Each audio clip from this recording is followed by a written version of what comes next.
Ciao, come stai? My name is Tom Lewandowski and welcome to another edition of Linternational Adventures.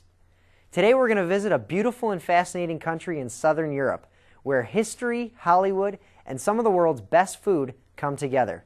So sit back, relax, and discover Italy.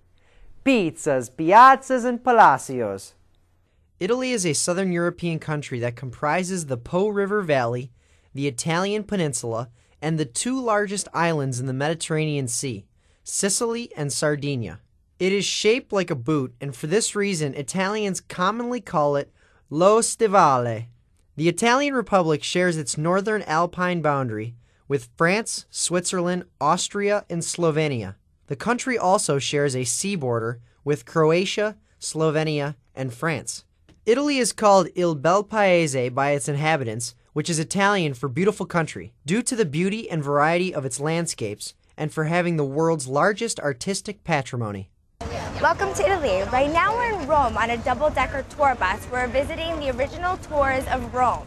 Right now we are Via Nazionale, and this is the best shopping district.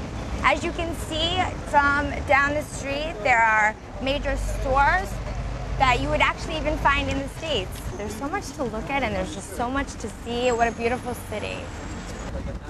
Over there you can see Museo Centrale del Cemento. And it looks to me like that might either be a landmark or a big place for tourism. So many beautiful buildings and churches. Churches are very common in Italy. We've just entered our second destination. We're at the Colosseum, as you can see behind me. So right now we're gonna go and check it out, so follow me.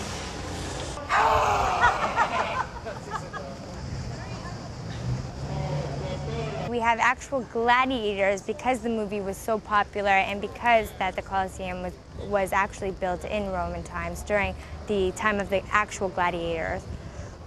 A lot of famous movies actually took place at the Colosseum. One in particular was Un'Americana e Roma, and in that movie the main character was on top of the Colosseum and actually threatened to jump off because they go into his main life and his story and everything going on, and his friend actually had to coax him to come down. But it is a very big movie.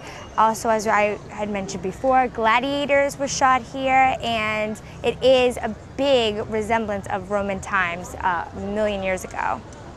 And here we are with Hugo. He has actually been our tour guide in Rome since we got here a couple of days ago. And I was asking him actually about the Quirinale, and he was telling us it is the... Quirinale is the palace of the President of the Italian Republic. And the new president has been nominated only a few days ago. Oh, and who is the president? It's Mr. Napolitano, but it doesn't come from Napoli. Okay.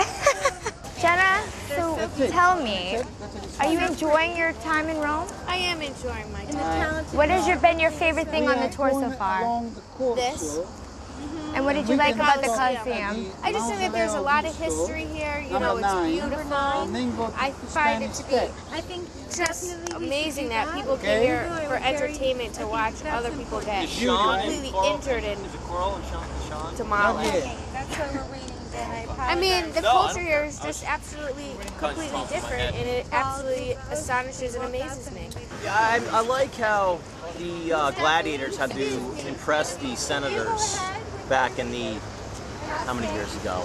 Ancient times. Ancient times. Roman times. So they actually were giving their life to impress the Julius Caesar and the senators, and you know, it's quite exquisite. I think we got a good group. We got a good group of kids, and I've only been here for one day, but I've had a glorious time. I think Nicole's done a good job with putting this together, and we are seeing some ancient history.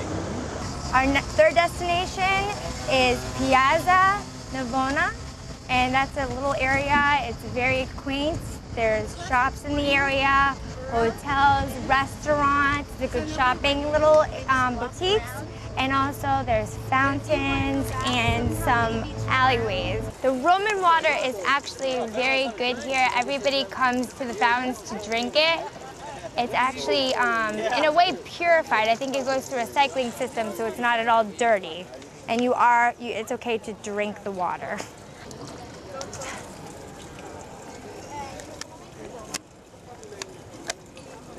Refreshing.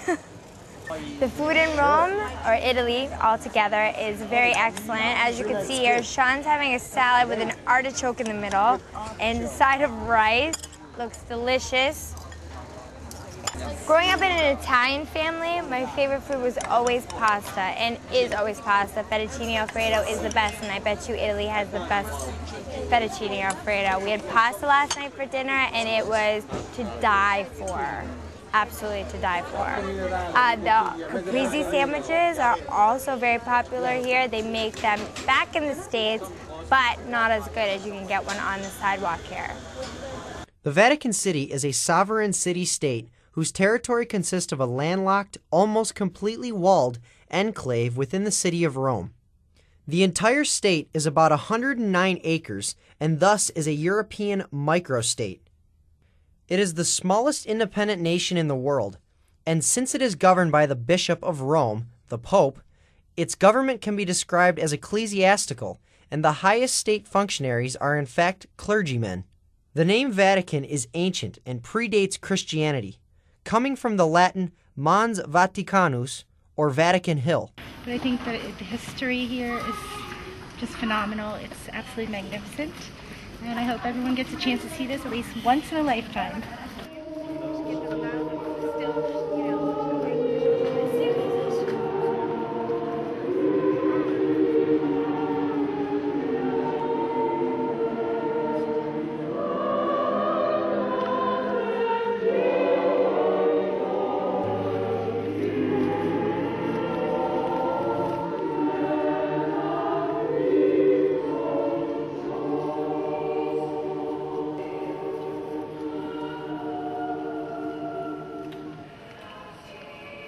In the midst of the rolling farmland of Tuscany's Val d'Orcia, on a tiny bump of a hill, the village of Pienza sits as a testament to one man's ambition and ego.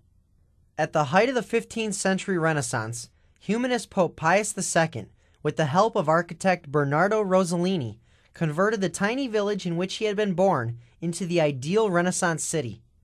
Director Franco Zeffirelli was so taken by the village's look, he dethroned Verona as the city of the Montagues and Capulets, and filmed his Romeo and Juliet in Pienza.